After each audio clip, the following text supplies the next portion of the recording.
वह स्थित है, और भुक्ता भुक्ता परलीत, बार बार उसका प्रकट होते हैं, बार बार विलय होता है।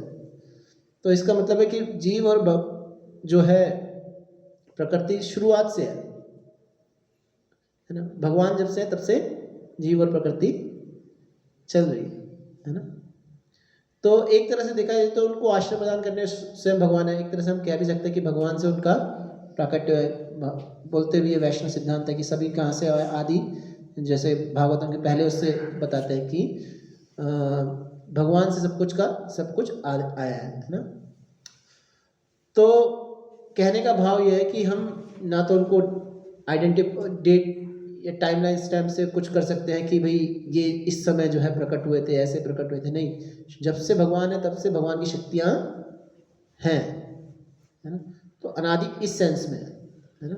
लेकिन हम ये जानते हुए कि भगवान से सभी कारणों के कारण भी है, ठीक है। तो भगवान कारण भी है, और इस चीज़ को समझ पाने के लिए जो ब्रेन सब्सटेंस होता है वो हमारे पास उपलब्ध नहीं है। इसको कैसे कंसीव किया जाए, है ना, इन दोनों चीज़ों को समझने के लिए तो बड़ा मुश्किल है भगवान के अचिंत्य भाव को समझ पाना। इसलिए उसे अचिंत्य कहा गया है कि उस चीज़ को हम समझ नहीं सकते अपने बुद्धि से परे। वो तभी समझ सकते जब हम उस स्थिति में होंगे, जब इस भौतिक गुणों के प्रभाव से ऊपर होंगे, तब हम उस चीज़ों को सही दृष्टि में देख पाएंगे, सही चीज़ों में देख पाएंगे ना। जैसे जब कोई व्यक्ति आकाश से ड्रोन या चिड़िया, आजकल तो ड्रोन का जमाना, ड्रोन के माध्यम से नीचे देखता है तो क्या दिखता है, इस जो धरती का जो व्यू है वो अलग ही दिखता है ना। उसे अलग अलग चीज़ें अलग अलग तरीके से दिखती है कि क्या है। और जब व्यक्ति धरती पे होता है तो चीज़ों को सही उस दृष्टि से नहीं देख सकता। उसी प्रकार से जितना हम भौतिक गुणों के प्रभाव से ऊपर होंगे सृष्टि से, है ना, तो हमारी दृष्टि में भी परिवर्तन आएगा। हमारी दृष्टि उतनी पवित्र, स्वच्छ हो जाएगी, साफ हो जाएगी, क्लियर हो जाएगी, है ना। जब तक इसका प्रदूषण रहेगा गुणों के प्रभाव का, तब तक हमारी दृष्टि में स्पष्ट नहीं होगी।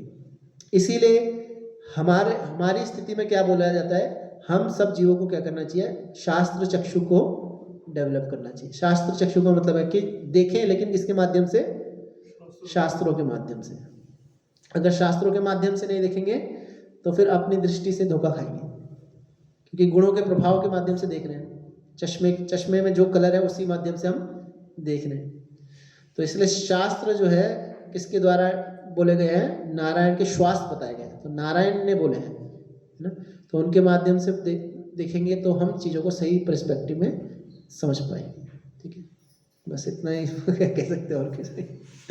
और दूसरा मुझे एक सॉरी, एक मिनट और है, तो वो क्लैरिफिकेशन चाह रहा था कि आप जब बता रहे थे कि गुणों के बारे में, तो भगवान कृष्ण के 64 जो भगवान फिर सारे शब्दों में वर्णन है, साथ में एक जो ब्रह्मा जी और शिव जी का बता रहे थे, तो शिव जी और ब्रह्मा जी का 55 बोल रहे थे। और तो मैं क्लैरिफिकेशन चाह रहा था, मैं 3 ही तत्व बताए गए हैं, तो इसमें शिव तत्व है, जीव तत्व है और विष्णु तत्व के बारे में चर्चा की गई है, और कोई शिव तत्व नहीं बन सकता है।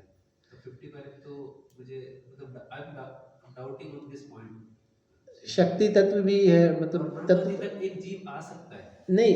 विश्वनाथ चक्रवर्ती ने एक जगह अपनी माधुर्य करदामनी में लिखा है कि वहाँ पे कि रुद्र की स्थिति को भी जीव प्राप्त करते हैं कभी भी। हाँ, वो तो 11 है, हम एक्सपेंशन हाँ कर रहे हाँ, हैं। तो वो शिव, तो सदाशिव की बात नहीं हो रही। सदाशिव तो विष्णु के ही अंश है। मतलब रुद्र तक की स्थिति वो उस उनके लिए उपयोग हुआ वो, है ना। उस सदाशिव जो है उनके लिए उपयोग नहीं हुआ। प्रदीप, बस वही भक्ति रसम सिंधु में 55 का जो वर्णन है वो शिव जी के लिए है, ये जस्ट जानना चाह रहा था मैं। ब्रह्मा जी स्पेसिफिकली तो ब्रह्मा जी के लिए बोला गया ब्रह्मा जी के लिए है स्पेसिफिक, शिव जी के स्पेसिफिक। लिए तो ब्रह्मा जी के लिए 50 है, 50 है ब्रह्मा जी के लिए और 55 शिव जी के लिए, I think so. I am just is really it, check करना पड़ेगा। ब्रह्मा जी के 55 है 50, मुझे पता नहीं। ब्रह्मा जी 50 50 एंड जीव 50 होता है, मतलब जीव की कैटेगरी में आता है। मुझे चेक करके देखना पड़ेगा। तो ब्रह्मा जी या शिव जी 55 जो है शिव की स्थिति तक हो सकती है। उसके बाद तो हो सकता है भगवान किसी जीव पे अगर कृपा करें तो उनको शिव तक की स्थिति तक भी हो सकता है, ऐसे ऐसे भी दे सकते हैं मतलब। लेकिन सदाशिव जो है भगवान के ही एक बताया गया है कि अंश है, वो स्थिति तो स्पेसिफिक है उनके लिए, वो नहीं प्राप्त हो सकती। लेकिन रुद्र जो सदाशिव के एक्सपेंशन है वो भी बन सकते हैं जी, ठीक है। कभी हरे कृष्ण। शिला प्रभुपाद की यस माता जी। बहुत सुंदर बताया आपने। जो गुरु होते हैं वो 60 तक क्वालिटीज तक अटेन करते हैं ना? गुरु, देखिए गुरु कई जीव गुरु तत्व जो है एक जीव ही हैं, गुरु भी जीव हैं, और कभी कभी भगवान भी गुरु के रूप में आते हैं, है ना। तो अगर जीव हैं तो अपनी विशेष रूप से जो है वो भगवान की कृपा पे ऊपर है गुरु, है ना।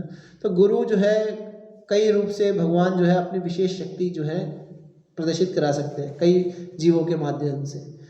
तो देखा जाता है कि उन्हें शाक्तावेश अवतार भी कहा जाता है कभी कभी, है ना।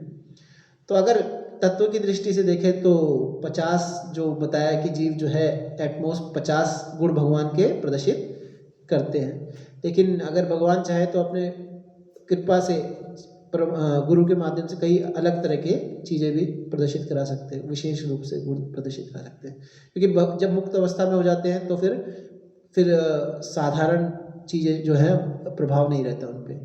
तो 50 मतलब देखा जाए तो जो शास्त्रों का वचन है 50 जो गुण है वो पूर्ण रूप से गुरु भी प्रदर्शित अपनी स्थिति में जब शुद्ध अवस्था में हो जाते तो उन 50 क्वालिटीज़ को पूर्ण रूप से वो कर देते हैं, प्रदर्शित कर सकते हैं। जितने शुद्ध होते जाते हैं उतना हम उस क्वालिटीज़ को दिखला सकते हैं, क्योंकि भगवान के अंतर्गत रहते हैं। शुद्ध जीव जो है वो भगवान की कृपा पर निर्भर रहते हैं, तो भगवान उनके माध्यम से कार्य करते हैं, और भगवान किसी से कार्य करवाना चाहे तो वो कुछ भी करवा सकते हैं, ठीक है। वो फिर हमारी परिधि से ऊपर है, हम जज भी नहीं कर सकते उनको कैसे करवा रहे हैं, ठीक है। तो हम तत्व की दृष्टि से 50 पूरे गुण जो है गुरु दिखला सकते हैं। कोई भी जीव जो इस भौतिक से जो अपने पर्यावरण है या भौतिक गुणों के प्रभाव है उससे मुक्त हो जाता है तो शुद्ध अवस्था में, ठीक है। हरे कृष्ण। श्रील प्रभुपाद की।